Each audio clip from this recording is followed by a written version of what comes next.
Assalamualaikum warahmatullahi wabarakatuh. Perkenalkan nama saya Nadira Ulimasari, mahasiswi Universitas Gadjah Mada yang sedang melakukan KKN secara daring di Dukuh Jeruk, Desa Kepek, Wonosari. Dan izinkan saya pada kesempatan kali ini untuk mempresentasikan sosialisasi terkait protokol kesehatan. Pertama-tama kita akan bahas dulu terkait COVID-19. Pada tanggal 11 Februari 2020, World Health Organization memberi nama virus baru tersebut dengan singkatan SARS-CoV-2 atau Severe Acute Respiratory Syndrome Coronavirus 2 dan nama penyakitnya sebagai Coronavirus Disease 2019 atau COVID-19. SARS-CoV-2 ini termasuk dalam famili Coronavidae. Virus ini merupakan virus strain RNA tunggal positif, berkapsul, dan tidak bersegmen. Kasus COVID-19 pertama di Indonesia diumumkan pada tanggal 2 Maret 2020 atau sekitar 4 bulan setelah kasus pertama di Cina. Ini adalah gambar dari virus coronavirus.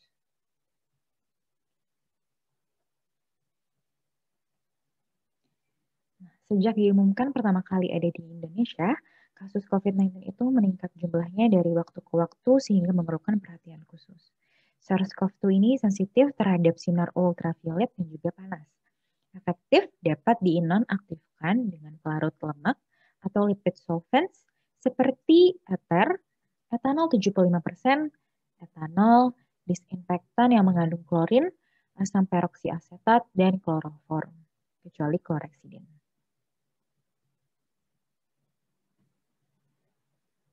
Untuk penularan sendiri, COVID-19 ini masa inkubasinya adalah rata-rata sekitar 5-6 hari, dengan range antara 1 sampai 14 hari.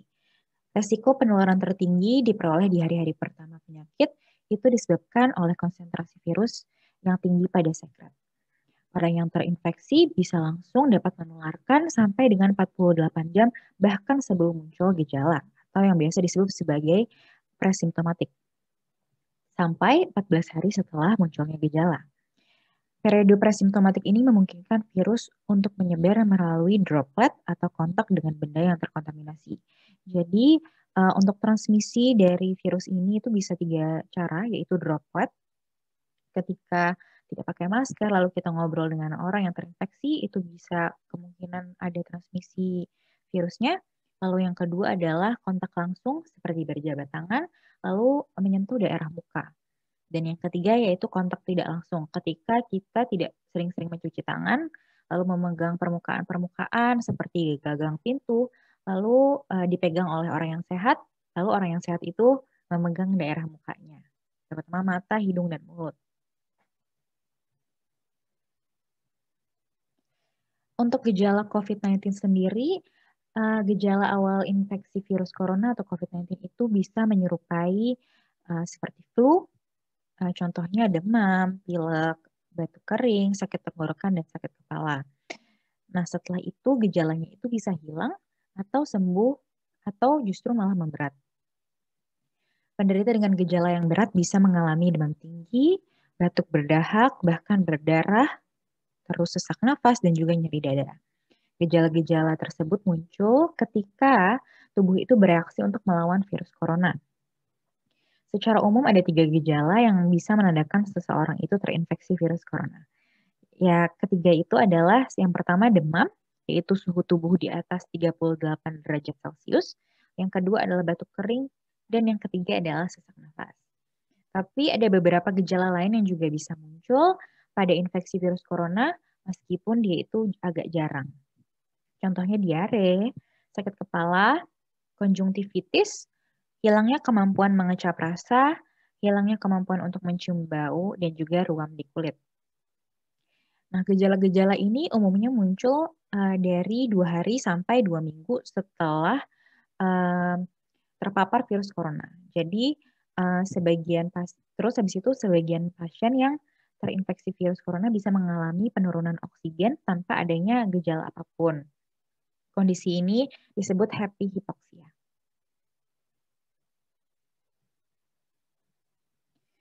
Untuk tingkat kematian COVID-19 sendiri, karena dia bisa menyerang siapa saja, jadi data yang dirilis gugus tugas percepatan penanganan COVID-19 Republik Indonesia, jumlah kasus yang terkonfirmasi positif hingga 25 Maret adalah 1.476.452 orang dengan jumlah kematian 39.983 orang.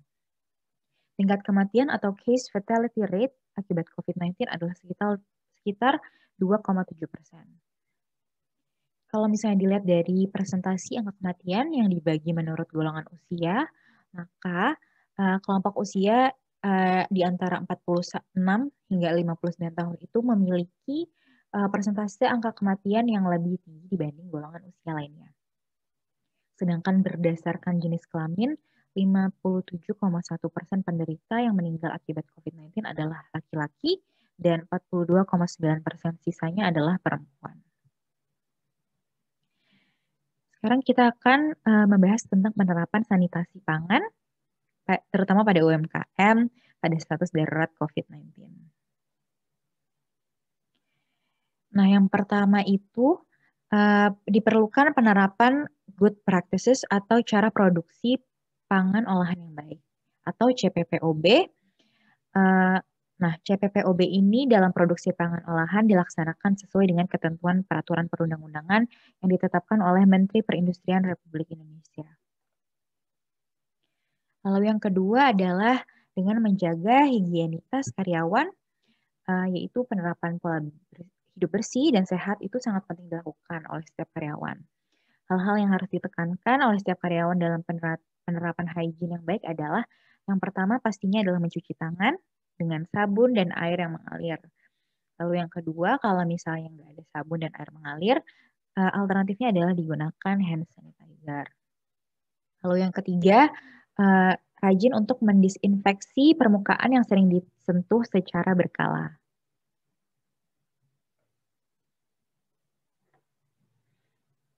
Lalu tidak juga lupa menggunakan masker dengan benar, melakukan etika batuk dan bersin. Lalu yang terakhir adalah menggunakan baju yang bersih saat bekerja. Lalu yang ketiga untuk UMKM yaitu adalah pengolahan limbah yang aman. WHO menyatakan kalau misalnya sampai saat ini itu tidak ada bukti bahwa virus COVID-19 ini yang telah ditransmisikan melalui sistem pembuangan atau air kotor dengan atau tanpa pengolahan air limbah. Tapi air limbah yang dibawa dalam sistem pembuangan atau air kotor harus diolah dengan pengolahan air limbah terpusat yang dirancang dan dikelola dengan baik. Disinfeksi bisa dilakukan kalau misalnya instalasi pengolahan air limbah dianggap tidak optimal untuk menghilangkan virus. Untuk usaha mikro kecil, penanganan limbah itu dapat mengacu ke penanganan limbah domestik sesuai dengan ketentuan perundang-undangan. Nah, apa aja sih yang bisa kita lakukan untuk pencegahan COVID-19 di lingkungan kerja? Yang pertama itu adalah melakukan pembersihan dan disinfeksi kerja secara berkala, terutama pada permukaan-permukaan yang sering disentuh. Contohnya adalah gagang pintu, lalu koridor, itu harus didisinfeksi secara berkala. Lalu yang kedua, pemilik UMKM itu harus menyediakan fasilitas cuci tangan yang memadai dan juga mudah diakses oleh pekerja. Lalu tempat-tempat cuci tangan ini di-set up di tempat-tempat yang mudah atau yang sesuai. Jadi contohnya sebelum masuk ruang area kerja itu dikasih, lalu di dalam ruang area kerja juga bisa ditempatkan. Nah, di sini itu harus ada sabun dan juga air mengalir dan juga tisu atau alat pengering. Dan di sini juga bisa ditempel tata cara langkah cuci tangan yang benar. Lalu yang ketiga, memastikan pekerja dan pemilik itu memahami perlindungan diri dari penularan COVID, yaitu dengan germas atau gerakan masyarakat hidup sehat. Nah, yang bisa dilakukan itu makan dengan gizi yang seimbang, rajin olahraga dan istirahat yang cukup, lalu cuci tangan, menggunakan sabun dan air yang mengalir, lalu juga menjaga kebersihan lingkungan, tidak merokok, minum yang cukup, air mineral, sekitar 8 gelas per hari, lalu makan makanan yang dimasak sempurna, dan jangan makan daging hewan yang berpotensi untuk menularkan. Kalau misalnya demam dan sesak nafas, bisa segera dibawa ke fasilitas kesehatan, lalu menggunakan masker, kalau misalnya batuk, dan tutup mulut dengan lengan atas bagian dalam, yaitu etika batuk dan bersin tadi. Dan yang terakhir adalah jangan lupa berdoa. Nah, yang keempat, mewajibkan pekerja dan pengunjung untuk menggunakan masker. Nah, ini adalah contoh-contohnya poster. Ini saya ambil dari poster Kementerian Kesehatan RI. Ini bisa ditempel di area kerja ataupun sebelum memasuki ruang area kerja, yaitu menempelkan poster area wajib memakai masker dan juga cara memakai masker yang benar. Yaitu yang pertama, dia itu harus menutup mulut, hidung, dan dagu, lalu memastikan masker yang berwarna, apabila ini masker medis, bukan masker kain, itu pastikan masker yang berwarna itu ada di bagian luar. Jadi yang putih itu ada di bagian dalam, menempel dengan mulut. Lalu yang kedua, di atas bagian masker itu ada kawat, dan itu ditekan sesuai membentuk bentuk hidung. Dan juga tarik ke bawah untuk sisanya hingga ke dagu. Lalu yang ketiga, untuk melepas masker yang telah digunakan itu hanya dipegang di talinya. Jadi untuk maskernya sendiri itu jangan dipegang-pegang, tapi dilepas dari talinya. Lalu yang kelima, juga melakukan pengecekan suhu badan bagi seluruh pekerja sebelum mulai bekerja. Nah, tadi kalau misalnya sudah di atas 38, lebih baik tidak diperbolehkan untuk memasuki area kerja dan disuruh pulang untuk melakukan isolasi mandiri. Nah, ini yang keenam, memasang tanda-tanda visual untuk mengingatkan pekerja, pengunjung, dan juga pemilik agar mengikuti ketentuan protokol kesehatan. Jadi bisa sebelum memasuki ruang area kerja itu, dan di area kerjanya sendiri juga bisa ditambah-tambah poster. Contohnya ini tadi, area wajib memakai masker, lalu area wajib cuci tangan, gitu-gitu.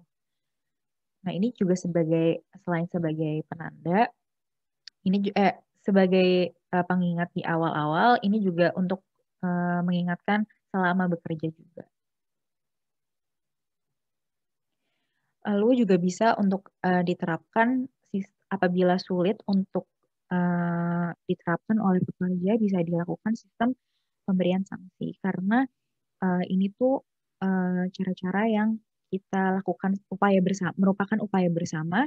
Jadi kalau misalnya dari 10 orang ada 2 yang tidak ingin mematuhi protokol, jatuhnya sia-sia. Tapi ya kita lakukan sebisa mungkin untuk menerapkan protokol kesehatan. Nah, yang ketujuh adalah melakukan pembatasan jarak fisik minimal 1 meter antara pekerja. Jadi contohnya misalnya kemarin di UMKM Bakpia, saya lihat antar meja itu tidak ada pembatas antara pekerja. Ya, kalau bisa, sebisa mungkin dilakukan pembatasan jarak fisik, misalnya kursi yang disediakan itu terbatas hingga jadi satu meja itu cuma bisa beberapa orang, yang memungkinkan untuk membatasi sekitar 1 meter, atau pilihan kedua adalah menggunakan pembatas-pembatas plastik ataupun kaca-kaca gitu. Jadi bisa lebih ada physical barrier gitu. Nah, di sini saya ingin menunjukkan sebuah video.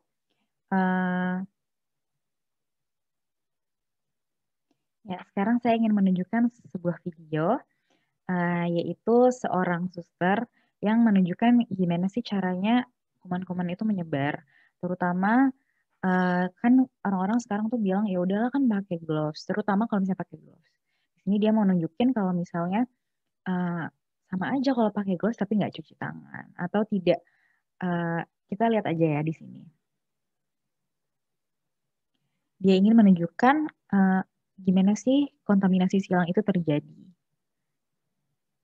Nih, di sini ceritanya dia memakai sarung tangan, terus habis itu yang putih-putih ini ini ceritanya adalah handphonenya gitu. Misalnya dia pengen ke Mirota untuk belanja, terus habis itu udah pakai gloves nih. Udah bersihin semuanya, didisinfeksi permukaan-permukaan mobil, HP-nya. Terus sekarang dia udah di dalam Mirota, terus dia misalnya ngambil sayuran gitu, contohnya, atau tisu gitu. Nah, dia menggunakan cat sebagai contoh dari kontaminasi. Misalnya yang cat itu ada, contohnya adalah itu adalah virus coronanya gitu contohnya. Itu kumannya. Nah, dia udah masukin belanjaannya ke dalam keranjang, terus habis itu virus coronanya kan masih ada di gloves-nya.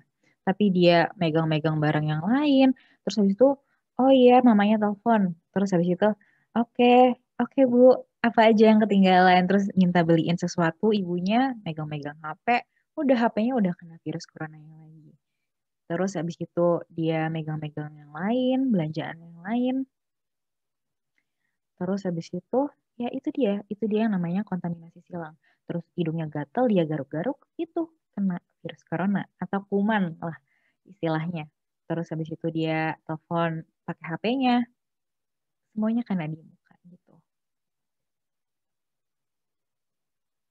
Nah, tapi karena dia mikirnya dia pakai sarung tangan, dia pikir dia aman dari virus corona. Padahal itulah yang bisa terjadi, yaitu kontaminasi silang gitu ya. Jadi itu sih yang pengen saya tunjukin. Ini adalah contoh visualisasi kalau misalnya gini loh cara kuman-kuman ini menyebar gitu.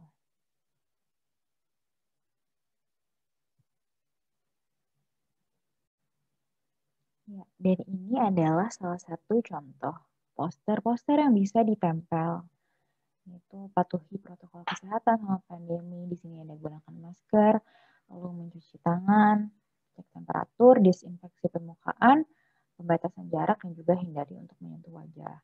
Lalu juga ada poster terapkan 5M, yaitu 5M itu adalah yang pertama memakai masker, mencuci tangan, menjaga jarak, menjauhi kerumunan, dan membatasi mobilitas.